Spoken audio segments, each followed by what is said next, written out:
மகாலய அமாவாசையை முன்னிட்டு இந்தியன் ரயில்வேயின் சிறப்பு ரயில் சேவை. தொடர்புக்கு 7305858555. மெகா டிவி நேயர்களுக்கு வணக்கம். பெண்கள்.com நிகழ்ச்சியில் சுபகிரகம் பகுதியில் அனைவரையும் சந்திக்கிறது மிகவும் மகிழ்ச்சி. இன்றைக்கி நம்ம துலாம் ராசியிலிருந்து மீன ராசி வரைக்கும் இந்த புரட்டாசி மாத பலன் என்ன அப்படிங்கிறத பார்க்க போகிறோம். இந்த துலாம் ராசிக்காரர்களுக்கு சூரியன் 12ஆம் இடத்தில் கேத்துவோடு இருக்கிறதுனாலையும் நம்ம துலாம் ராசிக்கே சுக்கிர பகவான் பயிற்சியாகி வந்துடுறாரு. ஸோ துலாம் ராசி நேயர்களுக்கு கொஞ்சம் தூக்கமின்மை அப்படிங்கிறது இருக்கும். 12ஆம் இடத்துல சூரியனோட கேத்து, 6ஆம் இடத்துல சந்திரன் ராகு. துலாம் ராசி நேயர்களுக்கு கொஞ்சம் உடல் ரீதியான உபாதைகள் எல்லாம் வர்றதுக்கு வாய்ப்புகள் எல்லாம் இருக்குது. அதுவும் குறிப்பாக சுவாதி நட்சத்திரக்காரர்களுக்கு. இந்த துலாம் ராசி நேயர்களுக்கு 6ஆம் இடத்துல இருக்கக்கூடிய சந்திரனும் ராகும் கொஞ்சம் கடன் பிரச்சனையும் அதிகம் கொடுக்கும். 8ஆம் இடத்தில் குரு, 6ஆம் இடத்தில் ராகு, 12ஆம் இடத்தில் கேத்து. ஸோ இந்த பௌர்ணமி மற்றும் அமாவாசை காலம்னு வைங்களேன், அது ஒரு கிரகண தோஷ காலமாக இருக்கும். அது துலாம் ராசி நேயர்களை அதிகம் பாதிக்கும். சுவாதி நட்சத்திரக்காரர்களுக்கு அது அதிகமான பாதிப்புகளை கொடுக்கும். அதனால் உடல் ஆரோக்கியத்தில் அவங்க கண்டிப்பாக பார்த்துக்க வேண்டும். அது மட்டும் இல்லாமல் இந்த கடன் தீர்றது அப்படின்னு பார்த்திங்கன்னா, இதுவரையில் நீங்கள் ஏதாவது கடன் வாங்கியிருந்தீங்கன்னா அதில் பிரச்சனை போலீஸ் ஸ்டேஷனோ இல்லை வழக்குகள், விசாரணைகள் அந்த மாதிரி முடியறதுக்கான வாய்ப்புகள் இருக்குது. ஸோ துலாம் ராசிக்காரர்கள் கொஞ்சம் எச்சரிக்கையாக இருக்கணும். இந்த புரட்டாசி மாதத்தில் என்ன தெய்வங்களை வழிபடலாம்? கண்டிப்பாக நம்ம ஏழுமலையானை வணங்காமல் இருக்கவே மாட்டோம். அதை தவிர இந்த புரட்டாசி மாதத்தில் துலாம் ராசினியர்கள் நவராத்திரி சமயத்தில் அம்மன் ஆலய வழிபாடுகள் செய்யணும். கண்டிப்பாக நீங்கள் ஒரு கோயிலுக்கு போகணும் இந்த மாதம் புரட்டாசி மாதத்தில். அதுவும் ஒரு நல்ல பெருமாள் கோவில் அப்படின்னா குணசீல பெருமாளை போய் வணங்கலாம். பிரசன்ன வெங்கடேசன்னு குணசீல பெருமாள். அவர் குணசீலம்ங்கிறது எங்கே இருக்குன்னா நம்மளுடைய திருச்சி மாவட்டம் தான் அது. ஸோ குணசீல பெருமாளுக்கு பிரசன்ன வெங்கடாஜலபதி ரொம்ப விசேஷமான ஒரு பெருமாள். இந்த துலாம் ராசிக்காரர்கள் குணசீல பெருமாளை வணங்கலாம். அப்படி இல்லைன்னா கும்பகோணத்தில் இருக்கக்கூடிய உப்பிலியப்பனை சென்றும் வணங்கலாம். விருச்சிக ராசிக்காரர்களுக்கு 5ஆம் இடத்துல இந்த ராகு, இந்த பௌர்ணமி அமாவாசை டைமில் பார்த்திங்கன்னா உங்கள் குழந்தைங்களால் உங்களுக்கு ஏதாவது ஒரு மனக்கவலை இருக்கும். குழந்தைங்களோட சண்டை, இல்லை குழந்தைங்க சண்டை போட்டு வீட்டை விட்டு போகிறது, குழந்தைங்கள்ட்ட எது பேசினாலும் ஏதாவது தப்பான அர்த்தத்தில் குழந்தைங்க எடுத்துக்கிறது. ஸோ குடும்ப நலங்கள், குடும்ப சௌக்கியங்கள் கொஞ்சம் குறைவாகவே இருக்கும். விருச்சிக ராசி அன்பர்களுக்கு லாபத்தில் சூரியனும் கேத்தும் இருக்கிறதுனால வேலை விஷயத்தில் நல்ல மாற்றங்கள் ஏற்படும். வேலை விஷயத்தில் உங்களுக்கு ஏதாவது முன்னுக்கு போகணும், நீங்கள் அதுக்கான பரீட்சையெல்லாம் எழுதணுன்னா உங்கள் ப்ரமோஷன் விஷயம் இதெல்லாம் நன்மையே நடக்கும்.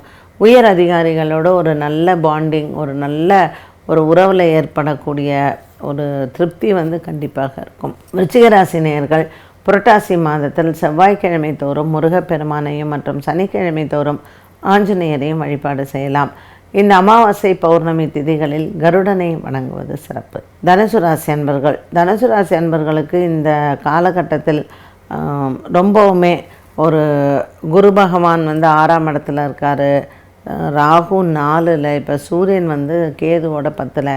வேலை விஷயத்தில் இடமாற்றங்களை எதிர்பார்க்கலாம். அரசு அலுவலகத்தில் வேலை செய்பவர்கள், உயர் அதிகாரிகளிடத்தில் நம்ம ரொம்ப கவனமாக இருக்கிறது நல்லது. தனுசு ராசி அன்பர்களுக்கு உங்களுடைய பெற்றோர்களின் உடல் ஆரோக்கியத்தில் ஏதாவது ஒரு விதத்தில் குறைபாடுகள் வரலாம். ஸோ பெற்றோர்கள் உடல் ஆரோக்கியத்தில் கவனம் செலுத்துவது நல்லது. வெளிநாட்டு தொடர்பு இல்லைன்னா எக்ஸ்போர்ட் இம்போர்ட்டு இது சம்மந்தப்பட்ட வியாபாரம் சிறப்பாக அமையும். இந்த தனுசு ராசி அன்பர்களுக்கு இந்த காலகட்டத்தில் நீங்கள் காலை வேளையில் ஒவ்வொரு நாளுமே காகத்திற்கு அன்னம் வைத்து சனிக்கிழமை ஆஞ்சநேயரை வழிபாடு செய்வதும் நவக்கிரக வழிபாடுகளை இந்த காலகட்டத்தில் நீங்கள் செய்வதும் சிறப்பு. மகர ராசி நேயர்களுக்கு இந்த மாதம் முழுவதுமே சிறப்பான மாதமாக இருக்கும். பாக்கியத்தில் இருக்கக்கூடிய கேத்து பகவான் சூரியனுடனும் இருப்பது உங்களுக்கு உயர்வை தரும். சுக்கிரன் உங்களுக்கு துலாம் ராசியில் சஞ்சாரம் செய்வது கொஞ்சம் அலைச்சல் இருந்தாலும் நல்ல ஒரு மன நிறைவை தரக்கூடியதாகவே இருக்கும். இந்த மகர ராசி அன்பர்களுக்கு புதிய வேலை மாற்றங்கள் நல்ல ஒரு வரவேற்பை தரக்கூடியதாக இருக்கும். மன தெளிவும் மன தைரியமும் அதிகரிக்கும். புதிய நண்பர்களால் உங்களுக்கு நன்மைகள் ஏற்படும். ஒரு சிலருக்கு வீடு சம்பந்தப்பட்ட பிரச்சனைகள் முடிவுக்கு வரும். மகர ராசி நேயர்களுக்கு மனதிற்கு நிறைவான ஒரு மாதமாக இருக்கும்.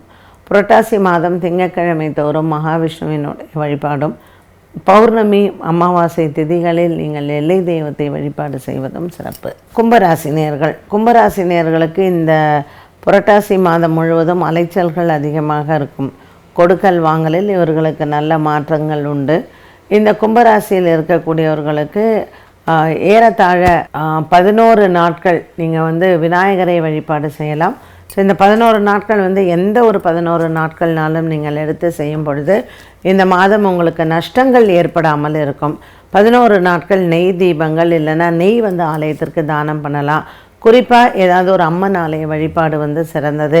கடலோரத்தில் இருக்கக்கூடிய அம்மன் ஆலயமாக இருந்து அந்த ஆலயத்திற்கு நீங்கள் 11 நாட்கள் நெய் தீபம் ஏற்றுவதோ இல்லை நெய் தானமாக கொடுப்பதோ பித்ருக்களின் ஆசீர்வாதங்களை பெறலாம். மீனராசி நேயர்கள், இந்த காலகட்டத்தில் இந்த மீனராசி நேயர்களுக்கு நல்ல ஒரு உயர்வை தரக்கூடியதாகவே இருக்கும். இந்த மாதம் உங்களுக்கு எதிர்பாராத பணவரவு கைக்கு சேரும். புதிய வியாபார முயற்சிகள் இந்த மாதம் உங்களுக்கு வேண்டாம். 10 குரு பகவான் உங்களுக்கு 3ஆம் இடத்தில் இருப்பது இந்த மீனராசி நேயர்களுக்கு ஒரு நல்ல மன நிம்மதியை கொடுத்தாலும் கூட ஒரு சில கடன் பிரச்சனைகள் நமக்கு தூக்கமின்மையை கொடுக்கும். 12ஆம் இடத்தில் இருக்கக்கூடிய சனி பகவான் விரயத்தை கொடுத்தாலும் கூட மீனராசி அன்பர்களுக்கு இந்த புரட்டாசி மாதமானது சின்ன சின்ன தடங்கல்களும் சின்ன சின்ன மன கஷ்டங்களையும் கொடுக்கலாம். ரொம்ப நாட்களாக குழந்தை பாக்கியம் இல்லாதவருக்கு இந்த மாதம் அது வருவதற்கான வாய்ப்புகள் உண்டு. புரட்டாசி மாதத்தில் ராசியில் ராகுவும் 7இல் கேத்துவும் சூரியனோடு இருக்கும் பொழுது காதல் வாழ்க்கையை ஒரு சிலருக்கு இது பிரியக்கூடிய சூழ்நிலைகள் உருவாகலாம். மீனராசி அன்பர்களுக்கு மனதிற்கு நிறைவு வருவதற்கும் மற்றும் பிரச்சனைகள் இல்லாத மாதமாக அமைவதற்கும் சூரிய பகவானை ஒவ்வொரு ஞாயிற்றுக்கிழமை அன்றும் வணங்கி தீபம் ஏற்றுவது மற்றும் கோதுமை தானம் செய்வது இவர்களுக்கு தோஷ நிவர்த்தியை கொடுக்கும். 6 ராசிக்கான பலன்களையும் பரிகாரத்தையும் இன்றைய நாளில் பார்த்தோம். துலாம் ராசியிலிருந்து மீன ராசி வரைக்கும் ஒவ்வொரு நேயர்களும் என்ன பரிகாரங்கள் செய்யலாம், என்ன மாதிரியான தானங்களை செய்யலாம், என்ன தெய்வங்களை வணங்கலாம் என்பதை பார்த்தோம்.